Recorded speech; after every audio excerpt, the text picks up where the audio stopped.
Listeners, brace yourselves. What you're about to hear is not just another myth whispered around a dying fire. Hidden deep within the forbidden archives of Oakhaven Castle lies a scandalous truth the werewolf elite desperately tried to erase from history. An ordinary human girl mocked and cast aside during the sacred Alpha trials possessed a secret in her veins that dismantled an entire hierarchy. Her name was Isabel, and her tormentors laughed when she fell upon the sacred stones. But their laughter died in their throats the moment the earth cracked open and the ancient slumbering king awoke.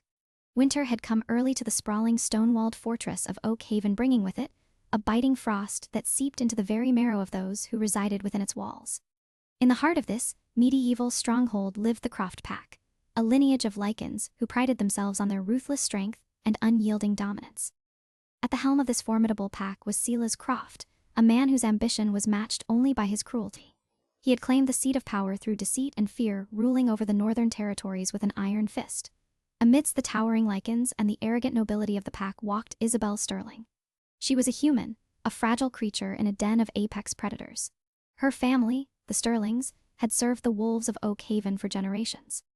Isabel's father, William Sterling, had been the pack's archivist and healer, a man respected for his knowledge but pitied for his lack of a wolf. When he passed away from a mysterious fever, Isabel was left entirely alone. An orphan tethered to a pack that viewed her as nothing more than a convenient servant and a target for their cruel amusements.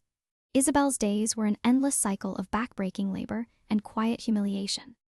She scrubbed the stone floors of the great hall until her knees bruised and her fingers bled. She tended to the massive hearths hauling logs that weighed nearly as much as she did, all while enduring the sneers and whispered insults of the pack members. Lady Beatrice of Cornwall, a high-ranking female with fur as pale as moonlight and a heart as cold as the winter snow, took particular delight in tormenting the human girl. "Careful, little mouse." Beatrice would purr, deliberately knocking over a bucket of dirty water Isabel had just finished mopping up. "You wouldn't want to drown in your own incompetence. It's a pity your father isn't here to coddle you anymore." Isabel would merely bite the inside of her cheek, tasting the metallic tang of her own restraint, and begin her work anew. Clear's throat she had learned long ago that reacting to their taunts only fueled their cruelty. The wolves craved submission. They thrived on fear. But beneath her submissive exterior, a quiet fire burned within Isabel. She was a survivor. She possessed a sharp mind and an acute awareness of the pack's intricate political dynamics. She knew the grudges held by Garrick of the Pine Ridge against the current leadership. She knew the secret alliances forming in the shadows of the castle. She knew everything because no one bothers to hide their secrets from the help. As the decade drew to a close, the atmosphere within Oakhaven shifted from oppressive to electric. The time for the Alpha trials had arrived.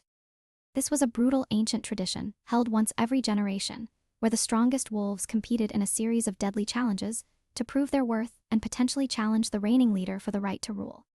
Silas, eager to solidify his reign and crush any lingering whispers of dissent, had decreed that this year's trials would be the most demanding in Oakhaven's history. Lycans from neighboring territories arrived at the fortress, their massive forms clad in thick furs and hardened leather. The air grew thick with testosterone, aggression, and the Clear's throat musky scent of impending violence. Isabel was forced to work double shifts, preparing feasts of roasted stag and boar, pouring ale until her arms ached, and tending to the minor wounds the wolves inflicted upon each other in their drunken brawls.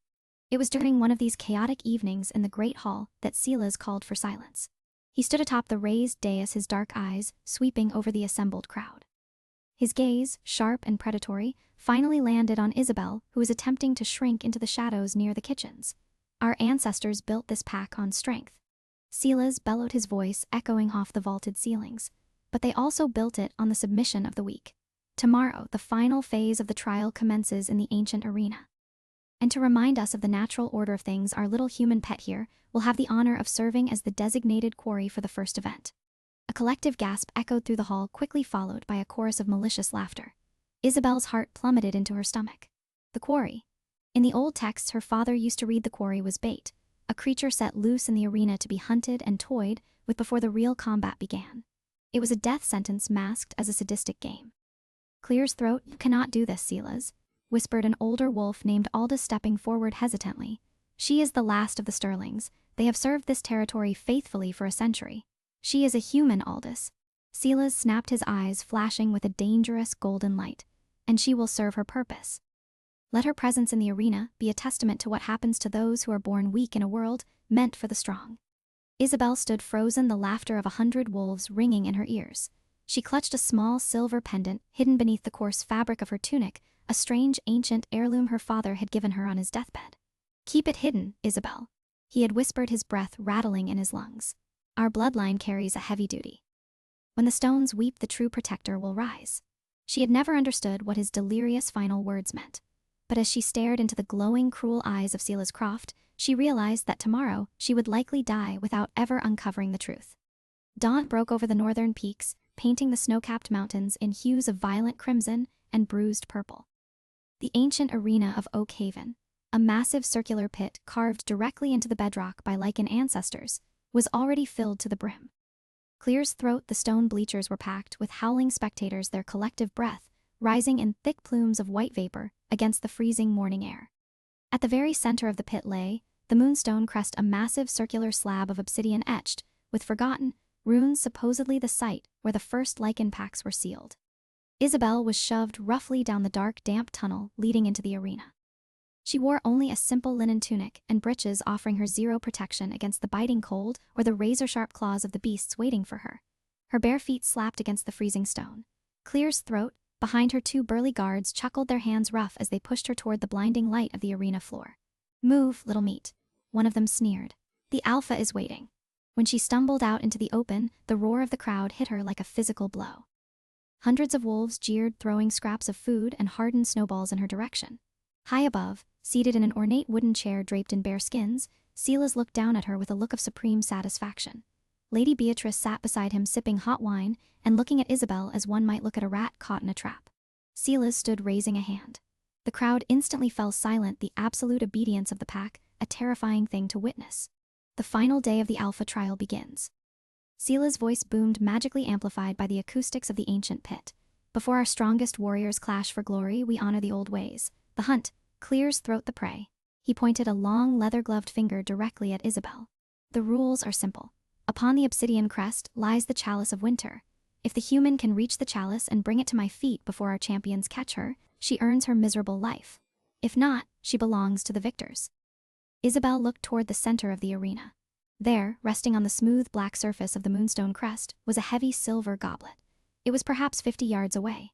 It seemed like a short distance, but in the opposite tunnel, 3 massive gates were slowly grinding open. From the darkness emerged 3 formidable challengers. They had already shifted into their half-wolf forms, hulking monstrosities of muscle, fur, and deadly intent. Among them was Garrick, his gray fur bristling with aggressive energy. They dropped to all fours, their yellow eyes locked onto Isabel. They weren't going to sprint, they were going to play with her. They wanted to see her run, hear her scream, and smell her terror. "Begin," Silas commanded softly, yet the word carried across the entire arena. Isabel didn't hesitate. Survival instinct, honed by years of enduring the pack's abuse, overrode her paralyzing fear. She sprinted. Her lungs burned with the icy air, and her bare feet slipped on the frosted stones, but she pushed herself harder than she ever had in her life. Behind her, she heard the terrifying sound of heavy paws hitting the ground. They were coming. They were intentionally keeping their pace slow, letting her get agonizingly close to the center before they closed the gap. The crowd howled in delight, placing bets on which wolf would draw first flesh. Isabel reached the edge of the Moonstone Crest. The obsidian was unnaturally warm beneath her freezing feet. She lunged forward, her hands grasping the cold silver of the chalice of winter. A desperate, fleeting spark of hope ignited in her chest. She turned, ready to run toward the dais where Silas sat. But Garrick was already there. The massive gray wolf had leaped over her, landing on the obsidian crest with a heavy thud that shook the ground. He towered over, saliva dripping from his bared fangs. Isabel backed away, clutching the chalice to her chest, but the other 2 wolves had flanked her. She was trapped right in the center of the ancient runes. "Did you really think he would let you win, little mouse?" Garrick growled, his voice a guttural scrape of vocal cords not meant for human speech. Up in the stands, Beatrice laughed loudly. "Tear her apart, Garrick. Be done with this farce." Isabel's back hit the center of the obsidian slab. She clutched the silver pendant beneath her shirt, closing her eyes, silently praying that her father was waiting for her on the other side. Garrick lunged. Isabel threw her arm up in a desperate, futile attempt to shield her face. Garrick's massive claws slashed downward, tearing through her linen sleeve and slicing deep into her forearm. Pain, hot and blinding, exploded up her arm. She cried out, dropping the chalice as the force of the blow knocked her to the ground. She landed hard on her side, right over the central rune carved into the moonstone. Crimson liquid poured from the deep lacerations on her arm, pooling onto the black stone. Garrick stepped forward to deliver the killing bite, his jaws opening wide. But as Isabel's blood seeped into the ancient, dust-filled grooves of the obsidian, a bizarre phenomenon occurred. The blood didn't just pool, it began to move. It glowed with a faint, pulsing crimson light, racing along the intricate carved lines of the crest with unnatural speed. Garrick froze, his instincts screaming at him. The scent in the air changed instantaneously. The metallic smell of Isabel's injury was suddenly swallowed by something else. A scent so ancient, so overwhelmingly powerful, that the three wolves in the ring immediately dropped their tails between their legs. It smelled of deep earth, ozone, and a predatory dominance that made Silas's aura feel like that of a newborn pup. What is happening? Silas shouted from his high seat, gripping the armrests. Kill her, finish it. But Garrick couldn't move. The crimson light from Isabel's blood illuminated the entire arena, blindingly bright. The temperature in the pit plummeted, freezing the breath in everyone's lungs. Then, a sound echoed through the canyon, a deep, resonant cracking of solid stone. The moonstone crest was splitting open. The earth beneath Oak Haven trembled. Up in the stands, panic erupted as the stone bleachers vibrated violently, sending several onlookers tumbling to the ground. Silas leaped from his seat, his eyes wide with a mixture of rage and sudden, inexplicable terror. The arrogant smirk had completely vanished from Beatrice's face as she clung to the wooden railing for dear life. In the center of the arena, the massive obsidian slab fractured with a deafening crack. The three challenger wolves whined, their powerful forms trembling before they instinctively dropped to their bellies in total submission. Isabel, clutching her bleeding arm, scrambled backward off the breaking stone, her heart hammering against her ribs like a trapped bird. From the widening fissure in the crest, a brilliant, ethereal silver light spilled upward, cutting through the gloomy morning sky. The ground groaned, giving way to reveal a hidden, subterranean crypt that had been buried beneath the arena for centuries. The air pressure dropped so drastically that ears popped, and the heavy scent of petrichor and pure, unfiltered power washed over the stunned crowd. Slowly, deliberately, a figure began to rise from the depths of the shattered earth. He did not scramble or climb. He ascended as if the very shadows were lifting him. As he stepped onto the ruined surface of the arena, a heavy, suffocating silence fell over the thousands of lichens present. Even the wind seemed to hold its breath. It was a man, though calling him merely a man felt like a gross understatement. He was devastatingly tall, his broad shoulders draped in the tattered remains of ancient, dark velvet and tarnished silver armor. His hair was as black as a raven's wing, falling in unkempt waves around a face carved from harsh, unforgiving angles. But it was his eyes that stole the breath from Isabel's lungs. They were a piercing, luminescent clear as throat silver, glowing with a primordial fury that had been marinating in darkness for hundreds of years. This was Alistair Draven. He was a name erased from the tapestries, a ghost story used to frighten disobedient pups. He was the true king of the Northern Reaches, the first alpha whose bloodline was thought to have been eradicated by the treacherous ancestors of the Croft family. He had not been killed. He had been sealed away by dark magic, cursed to slumber in a state of living death until the blood of his sworn human wardens, the Sterlings, freed him. Alistair inhaled deeply, his chest expanding as he took in the air of the modern world. His silver eyes swept over the terrified wolves groveling on the ground before him. Clear's throat, but they didn't linger. His gaze locked instantly onto Isabel. He smelled her. He smelled the iron tang of her open wound, the terror radiating from her racing heart, and beneath it all, the ancient, undeniable scent of the pact. She was a Sterling, the descendant of the very family sworn to protect his secrets, and she was bleeding. A low, rumbling growl vibrated from deep within Alistair's chest. It was a sound so terrifying, so fundamentally dominant, that several wolves in the stands forcibly shifted into their human forms, their bodies unable to maintain the beast under the crushing weight of a true king's aura. Who has done this? Alistair's voice was like grinding stones, dark and resonant, carrying effortlessly to every corner of the arena. No one dared to speak. Garrick, the wolf who had slashed Isabel, was pressed flat against the rubble, whining pitifully. Alistair's eyes snapped to him. Without a single wasted movement, the ancient king crossed the distance between them. He didn't shift into a wolf. He didn't need to. He simply reached down, grabbed the massive gray lichen by the scruff of his neck, and hurled him effortlessly across the arena. Garrick slammed into the far stone wall with a sickening crunch, sliding to the ground unconscious. The display of raw, effortless strength broke the spell holding the crowd. Chaos erupted. "Guards!" Silas shrieked, his voice cracking with panic. He pointed a trembling finger at the man in the pit. "Kill him, he is an intruder, an abomination. Tear him apart." A dozen heavily armored guards, loyal only to Silas, leaped down from the ledges, shifting into their massive wolf forms midair. They charged at Alistair from all sides, a wave of fur, fangs, and deadly intent. Alistair didn't even flinch. He turned his back to the charging wolves and walked calmly toward Isabel. As the first guard lunged for his back, Alistair simply flicked his wrist. A shockwave of pure kinetic force erupted from him, slamming into the guards and sending all 12 of them flying backward as if struck by a battering ram. Clear's throat, they hit the ground and did not rise. He knelt before Isabel. Up close, he was terrifyingly beautiful, a relic of a more savage, majestic age.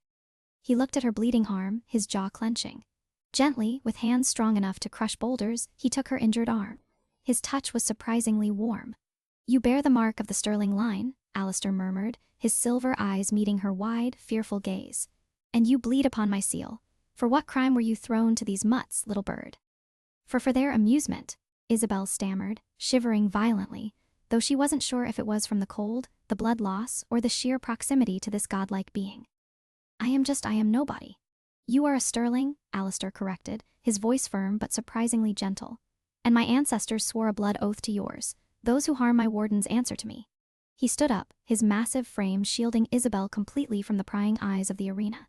He tilted his head back, his gaze locking onto the high seat where Silas was furiously trying to command his terrified, unmoving pack. "You sit in a chair that does not belong to you," Alistair's voice boomed, shedding its quiet demeanor. The sound echoed with the force of thunder, shaking the very foundations of Oakhaven.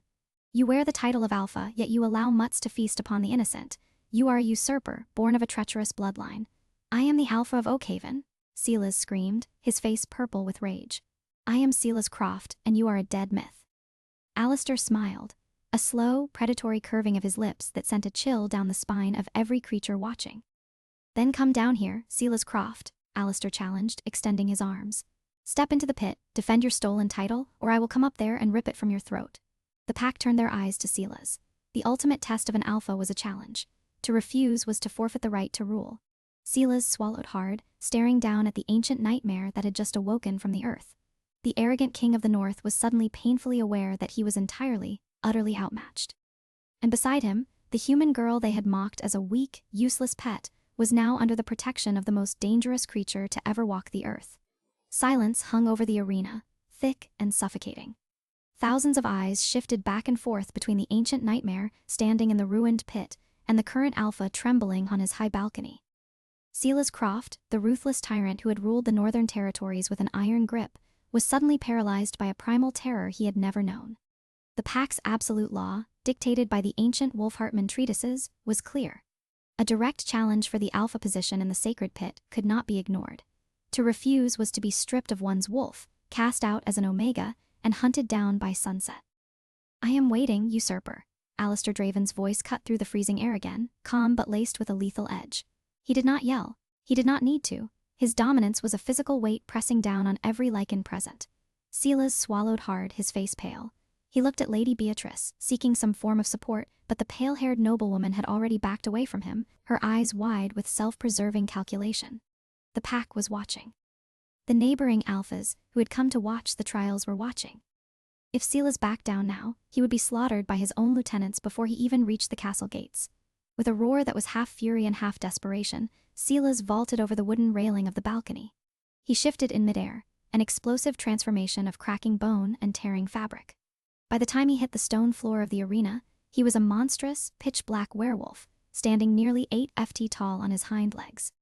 Saliva dripped from his massive jaws, and his eyes burned with a chaotic, cornered aggression.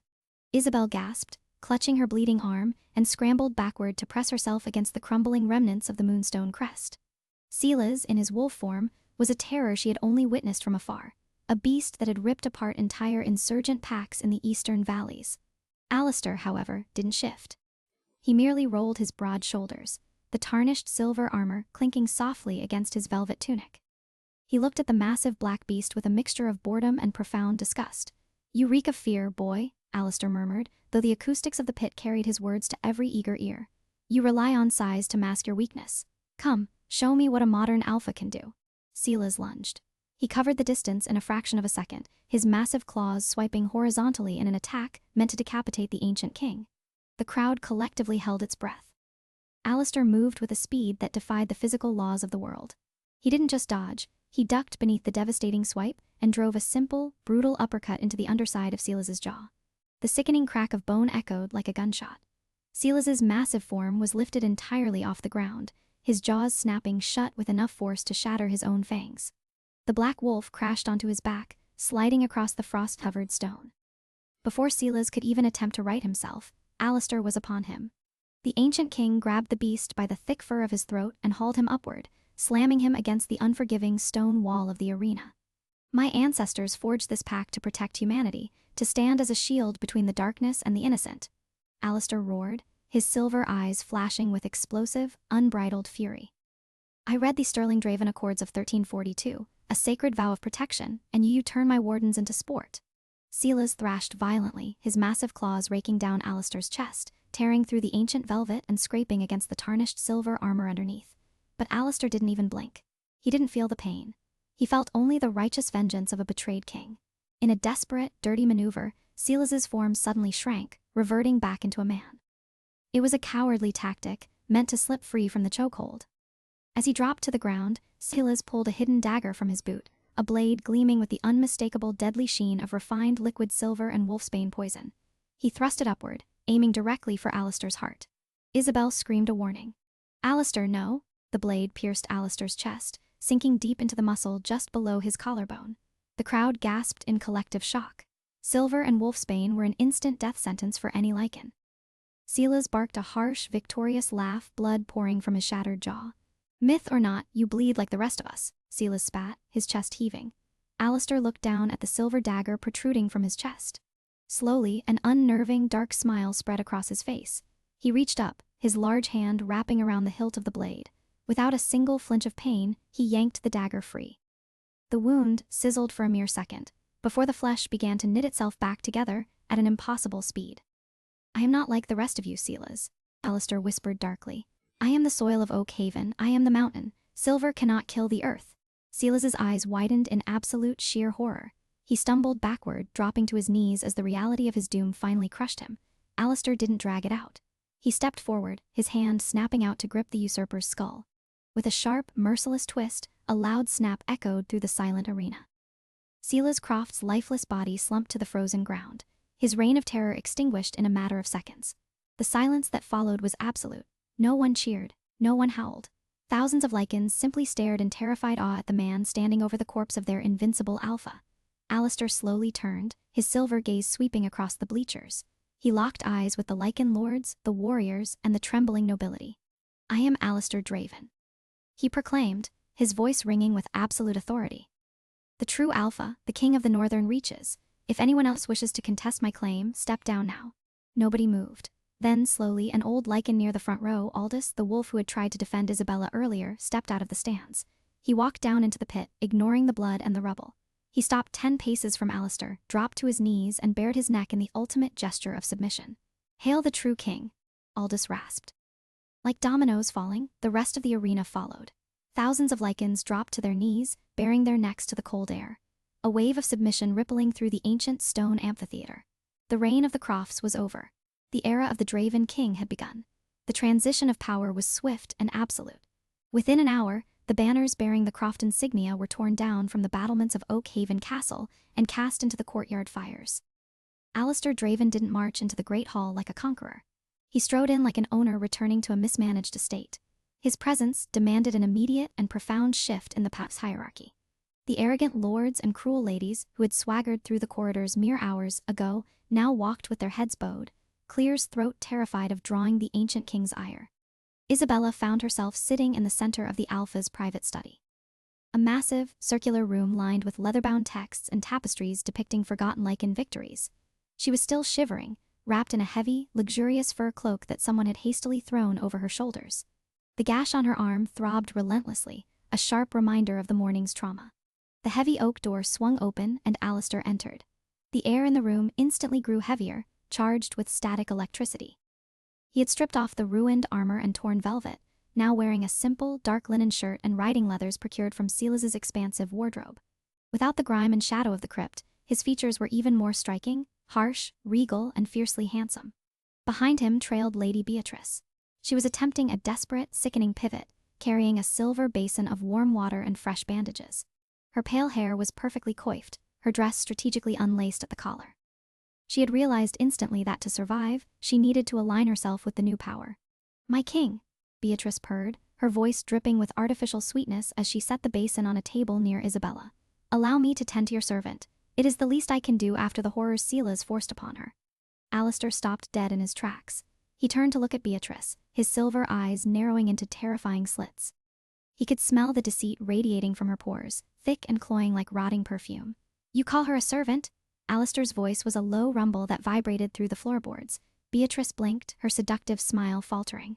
"Well, yes, my lord, she is human. The Sterlings have always been the help. The Sterlings are the wardens of Oakhaven." Alistair interrupted, taking a slow, menacing step toward the noblewoman. "According to the Archibald private letters of 1409, the human wardens hold equal standing to the Alpha in matters of pack law. Isabella is not your servant, she is your superior." Beatrice's face drained of color. My superior?" "Yes," Alistair confirmed coldly. "And I possess the memories of the earth, Lady Beatrice. I know every drop of blood spilled on the stones of this castle. I know it was you who kicked the bucket of water over her hands. I know it was you who laughed when she was thrown into the pit." Beatrice took a trembling step back, her back hitting the heavy wooden door. "My king, I was merely following Silas's orders. We all were." "You enjoyed it," Alistair corrected, his tone leaving no room for argument. "Leave these chambers. You are banished from the upper levels of the keep. If I ever catch you speaking to Isabella with anything less than absolute reverence, I will tear out your tongue and feed it to the hounds. Go." Beatrice let out a strangled sob and scrambled out the door, slamming it shut behind her. The silence returned, but this time it was softer, broken only by the crackling of the hearth fire. Alistair exhaled a long breath, the harshness in his posture melting away as he turned his attention to Isabella. He approached her slowly, deliberately avoiding sudden movements as if approaching a skittish deer. He knelt before her, just as he had in the arena, bringing himself down to eye level. He gently took her injured arm, examining the deep, ragged claw marks Garrick had left behind. "It burns," Isabella whispered, her voice trembling slightly. It was the first time she had spoken directly to him since the pit. "Wolf claws harbor infection," Alistair explained softly. "Especially for a human, normal remedies will take weeks and it will scar." He looked up into her eyes, his silver gaze searching her face. "I can heal it, Isabella, but you must trust me." Isabella looked at this ancient, terrifying man who had just dismantled an entire regime in a matter of minutes. Yet, when he looked at her, there was no cruelty. There was only a profound, protective intensity that made her heart race in an entirely different way. She gave a small, hesitant nod. Alistair brought her bleeding arm to his lips. He didn't bite. Instead, he gently ran his tongue over the deep lacerations. Isabella gasped as a jolt of heat shot up her arm, followed instantly by a soothing, cooling sensation. Lichen saliva held regenerative properties, but an alpha's touch was pure magic. She watched in awe as the torn flesh literally knitted itself back together beneath his lips, leaving behind nothing but smooth, unblemished skin. He lowered her arm but did not release her hand. His thumb traced circles over her knuckles. "Your father," Alistair spoke quietly, staring at their joined hands. "He hid the truth from you to protect you. He knew that if Silas discovered what you truly were, he would have killed you long before the trials." "What am I?" Isabella asked, her voice barely a breath. "You keep calling me a warden. I have read the library's texts. The wardens were just record keepers." Alistair let out a dry, humorless chuckle. "History is written by the victors, little bird. The Crofts erased the truth. The wardens were not librarians. The Blackwood recorded it. The true, original pact was signed in blood between my grandfather and the first Sterling." He looked up, his silver eyes locking onto hers, burning with an ancient fire. "The magic that put me to sleep, the magic that kept me alive for centuries, it was tethered to the Sterling bloodline. My life force is tied to yours. The moment your blood hit my seal, it didn't just break the spell. It completed a bond that had been waiting for 500 years. Isabel felt her breath catch in her throat. "A bond, the Lycan texts call it the anima nexum," Alistair said, his voice dropping an octave, rich and resonant. "A soul tie. You are not just the warden of Oakhaven, Isabel. My beast recognized you the second I broke through the earth. You are my mate. My queen." The words hung in the air, heavy with destiny and terrifying implications. Isabel, the orphaned human girl who had scrubbed floors and eaten scraps, was suddenly staring into the eyes of the true king, realizing that her survival in the arena was not the end of her story. It was the prologue to a war, because a human queen seated upon a Lycan throne would send shockwaves across every territory in the known world, and the neighboring alphas would not let the Draven line rise again without a fight. Winter storms raged outside Oakhaven. Yet the fiercest tempest was brewing within the castle's massive great hall. Whispers of the resurrected ancient king had spread through the northern valleys faster than a wildfire, reaching the ears of the neighboring Lycan lords before the sun had even set on Silas's demise. They did not come to bow. They came to challenge. Within 3 days, the banners of 4 rival territories were planted in the snow-choked courtyard, signaling the arrival of the Council of Fangs, a coalition of alphas demanding an audience with the so-called myth who had stolen Oakhaven. Leading this coalition was Lord Cedric of the Ashen Crag, a brute of a man with fiery red hair and a reputation for skinning his enemies alive. Cedric had long coveted the rich hunting grounds of Oakhaven, and he viewed the sudden upheaval as the perfect opportunity to seize the territory. He marched into the Great Hall, flanked by 24 heavily armed enforcers, their boots echoing ominously against the ancient stone. At the far end of the hall, the scene awaiting them was unlike anything the northern Pax had ever witnessed. Alistair Draven sat upon the high seat, not slouching like the arrogant Silas, but perfectly straight, radiating the terrifying quiet stillness of an apex predator. He wore the traditional dark leathers of his ancestors, unadorned by flashy jewels, but commanding absolute authority. And seated beside him, on a chair of equal height, was Isabel. She was no longer the bruised, ash-stained servant girl scrubbing the floors. The castle seamstresses, terrified of Alistair's wrath, had worked tirelessly to dress her in a manner befitting the warden of Oakhaven. She wore a striking gown of deep midnight blue, trimmed with silver thread that matched the ancient king's eyes. Her dark hair was braided with silver clasps and her chin was held high. Despite her racing heart and the lingering trauma of her past, she refused to look away as the hostile alphas approached the dais. "So, the ghost stories are true?" Lord Cedric sneered, coming to a halt at the base of the steps. His yellow eyes darted from Alistair to Isabel, his lip curling in profound disgust. "A relic crawls out of the dirt to claim Silas's seat. And what is this? You bring a human pet to the high table. The Crofts may have been weak, Draven, but at least they understood the natural order." Alistair's jaw tightened, the muscles ticking dangerously. He leaned forward slightly, resting his elbows on his knees. "The natural order, Cedric of the Ashen Crag, is that mutts do not bark at their betters. You stand in the hall of your king." "You are king of nothing," Cedric roared, his enforcers stepping forward, hands resting on the hilts of their silver-lace swords. "The old Pax are dust. The North belongs to the strong, and I will not bow to a corpse who shares his throne with a fragile, bleeding piece of meat.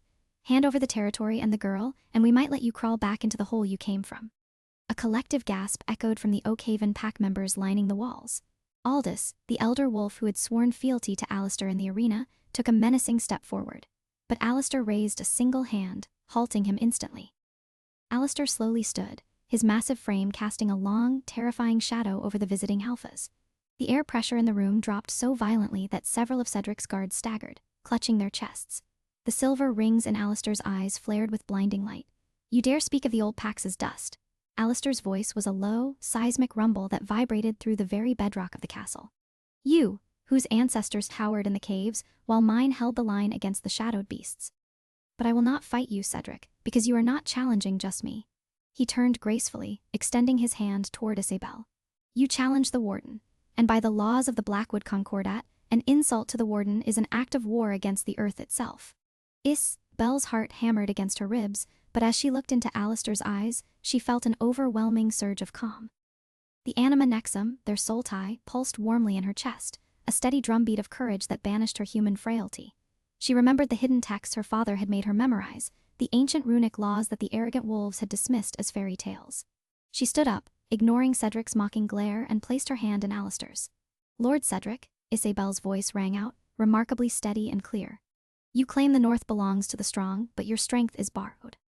The wards that protect the Ashen Crag, the enchanted streams that heal your wounded, do you know who wove them into the land?" Cedric narrowed his eyes, a flicker of uncertainty crossing his brutish features. "What does a human know of our lands?" "I know everything," Isabel replied coldly, descending the first 2 steps of the dais. "The Sterlings did not just document history, we bound it. My ancestors laid the magical foundation of every Lycan territory in this valley to protect you from the darkness.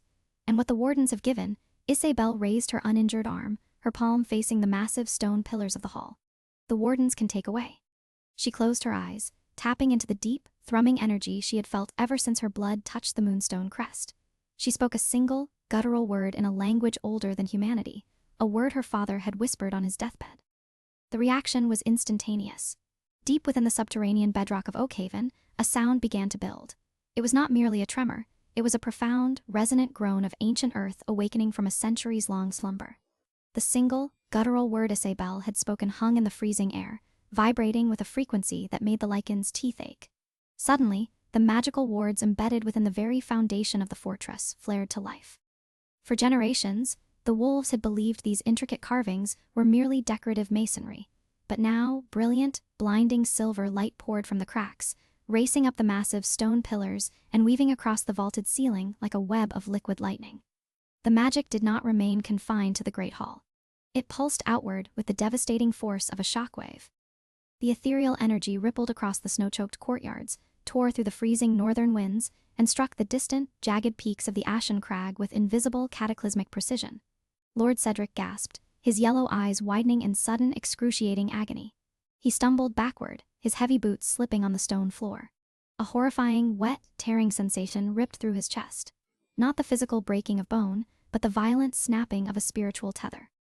The intrinsic, magical connection he held to his territory, the very lifeblood that granted him the immense power of an alpha, was violently and completely severed. Around him, his 24 heavily armed enforcers collapsed simultaneously. They dropped their silver-laced swords, clutching their throats as their forced, partial transformations violently reversed. The thick fur melted away into pale skin. Their Clear's throat elongated claws cracked and receded into human fingernails. And their terrifying supernatural strength vanished into thin air. In a matter of seconds, the most feared strike force in the northern valleys was reduced to a pile of shivering, weeping, powerless men on a cold stone floor. What dark trickery is this? Cedric wheezed. His once imposing, monstrous aura completely shattered. He looked down at his trembling, entirely human hands. The realization dawning on him that the beast within him had been locked away, buried beneath the weight of an ancient curse. "It is no trick and it is not dark," Isabel proclaimed, her voice echoing with the combined, thundering resonance of her ancestors. The silver light from the awakened wards bathed her in an ethereal glow, transforming her from a fragile human into a terrifying goddess of vengeance. She did not raise her voice, yet it carried the weight of absolute law. "I have sealed the ley lines to your territory. Your lands are barren. Your enchanted streams will turn to stagnant mud. Your wolves will no longer heal from simple wounds, and your winter crops will rot in the frozen soil. You mocked the hand that fed you, the bloodline that sustained your very existence for centuries, Lord Cedric. Now you and your pack will starve in the dark." Panic erupted among the other visiting alphas. They had marched into Oakhaven expecting to intimidate a freshly awakened, disoriented king and to slaughter his helpless human pet. Instead, they found themselves trapped inside a fortress, governed by an apocalyptic, primordial magic they could neither comprehend nor fight. They were apex predators who had suddenly discovered they were nothing more than trespassers in a domain owned by a god. "Please," shouted Lord Harland of the River Pack, his arrogance crumbling in an instant. He immediately dropped to his knees, his forehead pressing hard against the freezing stone, baring his neck in absolute, desperate submission. "We knew not of the warden's true power. The treacherous Crofts lied to us. We beg for mercy, true king. We beg for your grace, warden, do not strike our lands." Like dominoes, the remaining invading alphas and their respective guards collapsed to the floor, joining Harland in total subjugation. The great hall was filled with the whimpering of grown, terrifying men begging for their lives. Only Cedric remained standing, his chest heaving as he trembled with a toxic mixture of absolute ruin, rage, and cornered terror. He looked at Alistair, who was watching Isabel not with surprise, but with an expression of profound pride and undisguised, burning devotion. Cedric's mind snapped. Stripped of his wolf, his lands, and his dignity, he was reduced to a rabid animal with nothing left to lose. With a guttural, blood-curdling scream that tore Clear's throat his vocal cords, he drew a hidden, lethal silver dagger from his belt. He lunged wildly toward the dais, intent on burying the poisoned blade in Isabel's heart, desperate to take the warden down with him. He didn't make it past the first step. Alistair moved with a speed that defied reality. He did not shift into his beast. He did not need the wolf to deal with a broken man. He simply stepped in front of Isabel, a towering shield of muscle and ancient fury.